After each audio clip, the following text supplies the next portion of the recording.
Hello दोस्तों, स्वागत है आपका आपका अपना यूट्यूब चैनल पॉलिटिकल अलायंस में।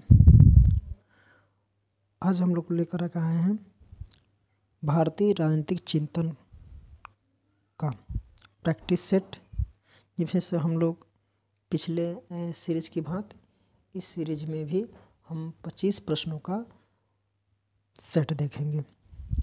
तो इस सेट का चलिए देखते हैं। पहला प्रश्न, कौटिल्य किस विश्वविद्यालय में शिक्षण कार्य करते थे? देखिए यहाँ पे है कि कौटिल्य, जिनका नाम है चाणक्य भी इनका नाम है, इनका नाम विष्णुगुप्त है। तो इनको 3 नामों से जाना जाता है। पहले नंबर पे तो कौटिल्य इनका नाम है, दूसरे नंबर पे इनको चाणक्य भी बोला जाता है और इनको विष्णुगुप्त भी बोला जाता है। ठीक है, तो ये कह रहा है कि कौटिल्य किस विश्वविद्यालय में शिक्षण कार्य करते थे? तो देखिए लिखा है कि तक्षशिला विश्वविद्यालय, नालंदा विश्वविद्यालय, विक्रमशिला विश्वविद्यालय और उदंतपुरी विश्वविद्यालय। तो इसका जो राइट आंसर हो जाएगा वो हो जाएगा तक्षशिला विश्वविद्यालय। देखिए तक्षशिला विश्वविद्यालय जो वर्तमान में पाकिस्तान में के ऊपर साइड में और जम्मू कश्मीर और पाकिस्तान के जो सीमावर्ती क्षेत्र है गांधार वगैरह, उसी साइड में तक्षशिला पड़ता है। तो वहीं पे तक्षशिला विश्वविद्यालय हुआ करता था। तक्षशिला एक राज्य था प्राचीन काल में। तो ये तक्षशिला में ही इन्होंने अध्ययन कार्य किया, फिर वहाँ पे अध्यापन का कार्य किया, फिर वहाँ से ये उन्होंने मगध आया था। तो नेक्स्ट,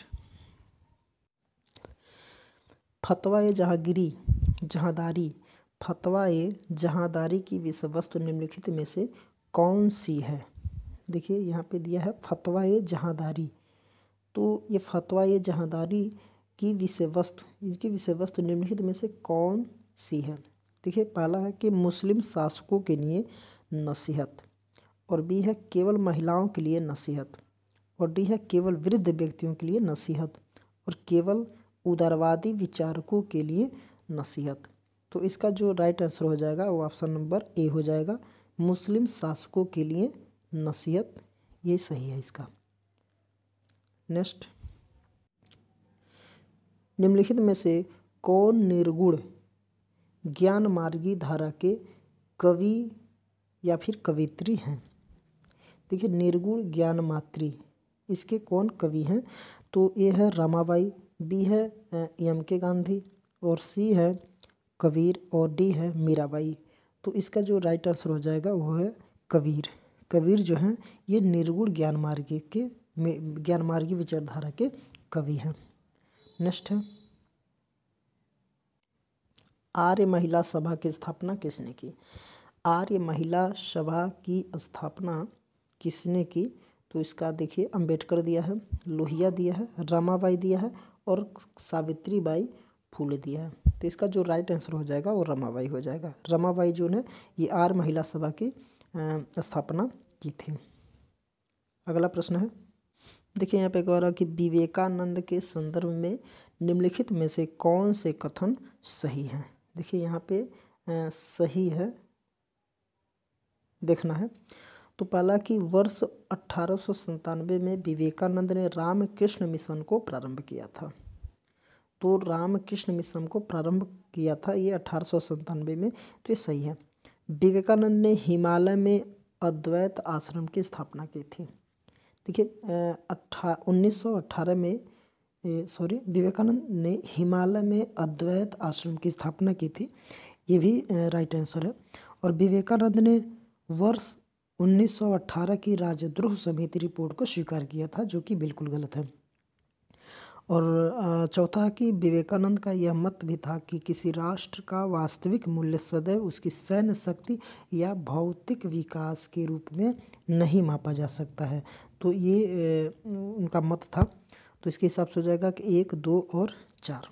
तो देखते हैं 1 और 2 विकल्प में 1, 2 और 4। तो इसका राइट आंसर हो जाएगा ऑप्शन नंबर बी, 1, 2 और 4 इज राइट आंसर। नेक्स्ट है, तिलक के संदर्भ में निम्नलिखित में से कौन से कथन सही हैं? देखिए यहाँ पर भी हमको कथन सही देखना है। तो पहला है कि तिलक का यह मानना था कि भारतीय राष्ट्रवाद की जड़ें भारतीय जनमानस की भावनाओं एवं संवेगों में निहित होनी चाहिए। देखिए ये जो पहला कथन है ये सही है तिलक के लिए। तिलक का यह मानना था कि भारतीय राष्ट्रवाद की जड़ें भारतीय जनमानस की भावनाओं एवं संवेगों में निहित होनी चाहिए, तो ये कथन सही है। अगला कथन देखते हैं। तिलक ने अली बंधुओं की मुक्ति के लिए कांग्रेस प्रस्ताव भी प्रस्तावित किया था। तो जो तिलक ने अली बंधुओं की मुक्ति के लिए कांग्रेस प्रस्ताव भी प्रस्तावित किया था, तो ये भी एक तरह से सही है। तिलक के अनुसार स्वराज एक नैतिक आवश्यकता थी। ठीक है, तिलक के लिए स्वराज एक नैतिक आवश्यकता थी, ये भी सही है। तिलक ने पूना न्यू इंग्लिश स्कूल की स्थापना का विरोध किया था। देखिए विरोध नहीं किया था, तो ये हमारा ये गलत हो जाएगा। और अगला है, तिलक ने लिखा कि स्वराज हमारी भविष्यगत समृद्धि की आधारशिला है, न कि चरमोत्कर्ष। तो इनका ये कथन है जो लिखा था ये सही है। तो इसके हिसाब से हो जाएगा कि 1, 2, 3 और 5। तो देखते हैं राइट आंसर इसमें क्या हो जाएगा। 1, 3, 4 और 1, 3, 1, 2, 3, 5, 1, 2, 3 और 5 इज राइट आंसर हो जाएगा। तो इसका आंसर हो जाएगा ऑप्शन नंबर ए, 1, 2, 3 और 5। जो 4 था वो गलत था। अगला प्रश्न है, ये कथन से संबंधित है। इसमें 2 कथन दिए गए हैं, एक अभिकथन है और दूसरा जो है उसका कारण है आर। तो अभिकथन ए है, सत्याग्रह में यहाँ तक कि विरोध को भी क्षति पहुँचाने का विचार बिल्कुल भी नहीं था। और आर है इसका कारण कि निष्क्रिय प्रतिरोध में दूसरे पक्ष को क्षति पहुँचाने को विचार सदैव निहित था। देखिए जो कथन है ये भी सही है अपने आप में, और जो कारण है ये भी अपने आप में सही है, लेकिन ये इसका कारण नहीं है। ठीक है, तो इसके हिसाब से इसका राइट आंसर हो जाएगा जो ए और आर दोनों सत्य है, परंतु आर ए की सही व्याख्या नहीं है। तो ऑप्शन नंबर बी इसका राइट आंसर हो जाएगा। नेक्स्ट देखिए भी कथन है। देखिए कथन है कि पेरियार का प्रमुख लक्ष्य जाति व्यवस्था का उन्मूलन था, जिससे उन्होंने मानव सभ्यता में आत्मसम्मान के सिद्धांत के विरुद्ध पाया। देखिए पेरियार का ये जो कथन था इस तरीके से ये सही है। पेरियार का दृढ़ विश्वास था कि हिंसा के बगैर क्रांतियों लोगों का वास्तविक तथा स्थायी कल्याण सुनिश्चित करती है। उपयुक्त कथनों में से निम्नलिखित कथनों में से कौन सा उत्तर सही है? तो देखिए ये भी सही है पेरियार के अनुसार और ये भी सही है, दोनों कथन सही हो जाएगा। तो इसके हिसाब से हमारा राइट आंसर हो जाएगा कथन 1 और कथन 2 दोनों सत्य है, तो ये हमारा राइट आंसर हो जाएगा। अगला प्रश्न है, देखिए यहाँ पे सूची दिया गया, सूची 1 और सूची 2 को मिलान करना है। तो एक सूची 1 में दिया है जो पुस्तक है, सूची 2 में जो दिया है वो लेखक का नाम है। तो पहला जो है ये है हिंद स्वराज। तो जो हिंद स्वराज है ये महात्मा गांधी ने लिखा है, सब कोई जानता है। ठीक है, तो इसका हो जाएगा 4। डिस्कवरी ऑफ इंडिया, तो डिस्कवरी ऑफ इंडिया हो जाएगा जवाहरलाल नेहरू, इसको भी सब लोग जानते हैं। गीता रहस्य, जो गीता रहस्य है वो बाल गंगाधर तिलक। और who are the Shudras, who are the Shudras, इसको बोला था हु आर द शूद्राज, तो ये डॉक्टर भीमराव अंबेडकर। तो इसका हिसाब से हो जाएगा 4, 3, 2, 1। तो इसका जो राइट आंसर हो जाएगा ऑप्शन नंबर 4, 3, 2, 1, ऑप्शन नंबर जो 4 है डी, ये राइट आंसर हो जाएगा। नेक्स्ट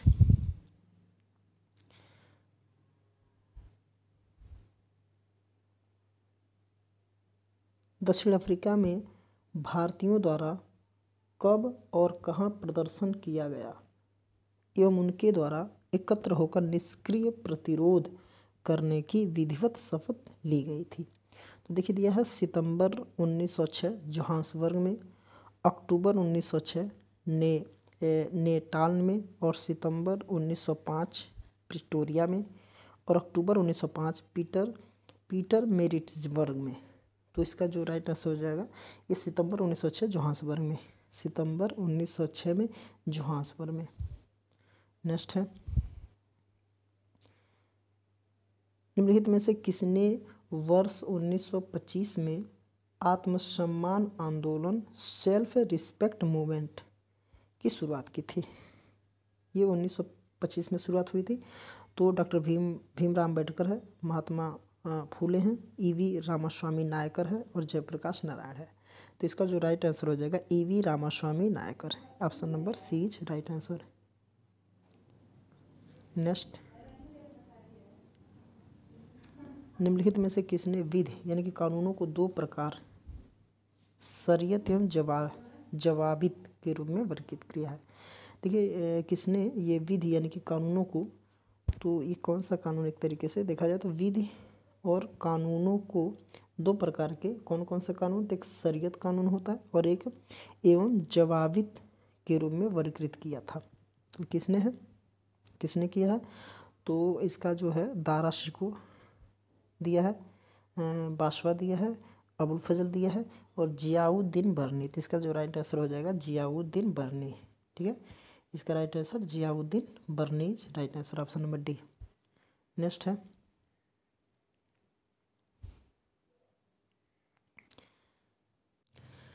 टैगोर के दर्शन के संदर्भ में निम्नलिखित में से कौन से कथन सही है। तो यहाँ पे देखिए दिया है कि टैगोर सच्ची स्वतंत्रता के प्रतिपादक थे, सच्ची स्वतंत्रता के प्रतिपादक थे। टैगोर शाश्वत सत्य के अन्वेषक उभर कर उभरे। तो देखिए ये भी एक तरीके से सही है, ये भी सही हो जाएगा। और टैगोर ने विविधता के सृजनात्मकता एकता को प्रोत्साहित किया था, तो ये भी सही है। टैगोर ने आक्रामक राष्ट्रवाद का समर्थन किया, तो देखिए आक्रामक राष्ट्रवाद का समर्थन नहीं किया था, तो ये बिल्कुल गलत है। ठीक है, तो इसके हिसाब से हमारा जो आंसर हो जाएगा 1, 2 और 3, ये तीनों क्वेश्चन बिल्कुल सही है। तो देखते हैं ऑप्शन में, तो इसका जो ऑप्शन हो जाएगा ऑप्शन नंबर ए, इसका राइट आंसर हो जाएगा। अगला प्रश्न, नेक्स्ट, कौटिल्य के अनुसार दंड नीति के उद्देश्य से, कौटिल्य के अनुसार दंड नीति के उद्देश्य कौन से हैं। देखिए पूछ रहा है कि कौन से दंड नीति के उद्देश्य है। तो पहला अनर्जित का अधिग्रहण, अनर्जित का अधिग्रहण ये उसका उद्देश्य है। अनर्जित का प्रस्तुतिकरण, ये भी सही हो जाएगा। और राज्य के भीतर कानून एवं व्यवस्था का प्रबंधन करना, ये दंड नीति के संबंधी नहीं है बल्कि प्रशासन और प्रशासन से संबंधित है, तो बिल्कुल गलत हो जाएगा, ये नहीं हो जाएगा। संरक्षित राज्य, संरक्षित का संवर्धन, देखिए संरक्षित का संवर्धन, तो भी सही हो जाएगा। और संवर्धित का उचित वितरण, तो ये भी सही हो जाएगा। तो इसके हिसाब से हमारा 1, 2, 4 और 5 इस राइट आंसर हो जाएगा। तो देखते हैं ऑप्शन में 1, 2, 4 और 5, ऑप्शन नंबर डी इसका सही उत्तर हो जाएगा। नेक्स्ट, देखिए इसमें बोल रहा है कि 2 कथन दिए गए हैं, एक अभिकथन असर्शन है और ए के रूप में लिखित है, तो दूसरा उसके कारण अर्थात आर के रूप में है। तो सीधे सीधे ऐसे है कि ए जो है कथन है और आर उसका कारण है। तो देखते हैं, कथन जो ए है, आर्थिक रूप से सर्वोदय व्यवस्था की रूपरेखा देश में एक संतुलित एवं साम्यिक आर्थिक व्यवस्था स्थापित करने का प्रयत्न करेगी। तो ये जो ए है वो सही हो जाएगा। इसका कारण जो आर है, जयप्रकाश यानी कि जेपी नारायण लोगों के आर्थिक जीवन में कृषिगत क्रियाकलापों को प्रथम स्थान प्रदान करना चाहते थे। तो देखिए जो इसका जो है ये भी सही हो जाएगा, ये कथन जो दिया है उसका कारण जो है ये भी सही हो जाएगा, लेकिन दोनों का सही व्याख्या नहीं है। एक तरीके इसका ये व्याख्या बिल्कुल नहीं है। तो इसके हिसाब से जो इसका उत्तर बनेगा ऑप्शन नंबर बी, ए और आर दोनों सही है, लेकिन आर जो है ए की सही व्याख्या नहीं करता है। नेक्स्ट,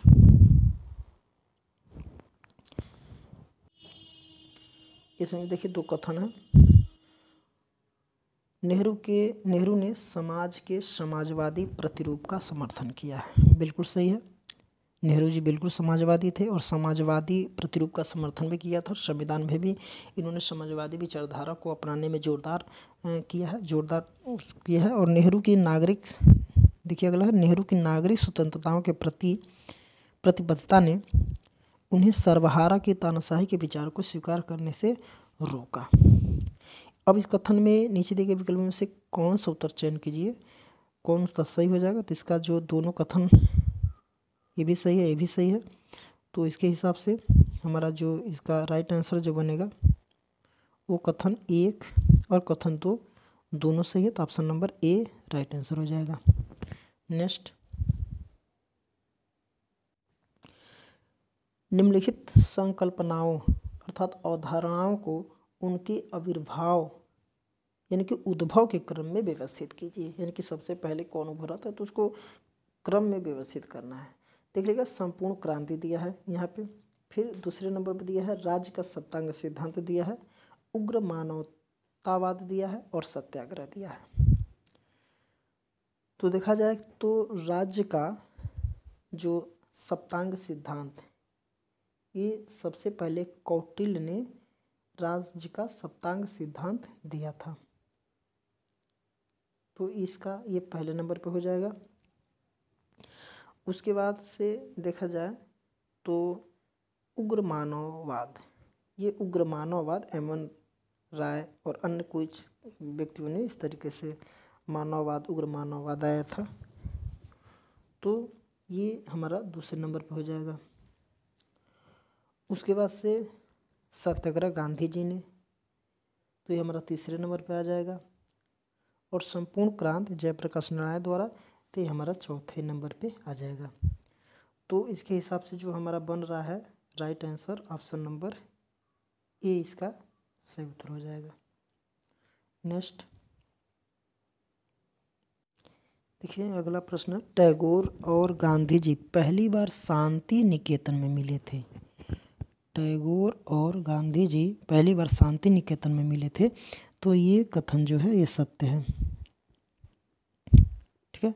और टैगोर और गांधी जी पहली बार गुरुकुल कांडला में मिले थे, जो बिल्कुल गलत है। तो देखिए, एक कथन सही है और दूसरा जो कथन है वो गलत है। तो इसमें देखेंगे कथन ए सत्य है किंतु कथन 2 जो है असत्य है, तो ऑप्शन नंबर सी इसका राइट आंसर। नेक्स्ट, भारत में गांधी जी के पहले आश्रम को चिन्हित कीजिए। तो यहाँ पे देखना है कि गांधी जी का जो पहला आश्रम था वो क्या है। पहला आश्रम तो देखते हैं साबरमती आश्रम, वर्धा आश्रम, कोचरब आश्रम और फिनिक्स आश्रम। तो जो इनका जो राइट आंसर आ जाएगा कोचरब आश्रम, तो कोचरब आश्रम इसका राइट आंसर हो जाएगा, ठीक है। Option number C. अगला प्रश्न, निम्नलिखित में कौन सी पुस्तक बरनी से संबंधित नहीं है। यहाँ पे ध्यान दें, यहाँ कह रहा कि जो पुस्तक है बरनी से संबंधित नहीं है, ये नहीं सब ध्यान से, फतवाए जहांदारी, तारीखे फिरोज शाही और जवाबी और अकबरनामा, 4 पुस्तक यहाँ दिए गए हैं। और इसका जो राइट आंसर हो जाएगा ये अकबरनामा। तो जो अकबरनामा है ये बरनी से संबंधित पुस्तक नहीं है, तो इसका जो राइट आंसर हो जाएगा अकबरनामा, ठीक है। नेक्स्ट,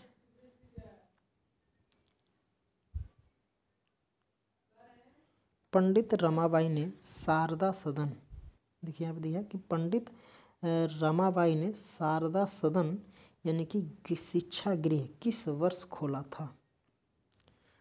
1889 में, 1798 में, 1898 में और 1857 में। तो इसका जो राइट आंसर हो जाएगा ऑप्शन नंबर ए हो जाएगा, ठीक है। ऑप्शन नंबर ए 1889 में पंडित रमाबाई ने शारदा सदन गृह शिक्षा गृह किस वर्ष खोला था, तो ये 1889 में। नेक्स्ट, 6 ग्लोरियस स्पोक्स, देखिए यहाँ पे 6 glorious spokes of Indian history, 6 glorious epochs of Indian history पुस्तक किसने लिखी है। तो किसने लिखा है, तो महात्मा गांधी, जवाहरलाल नेहरू, वी.डी. सावरकर, ठीक, और एम.एन. राय। तो इसका जो राइट आंसर बनेगा वो वी.डी. सावरकर। वी.डी. सावरकर का जो ये पुस्तक है वो है 6 glorious epochs of Indian history. Next है,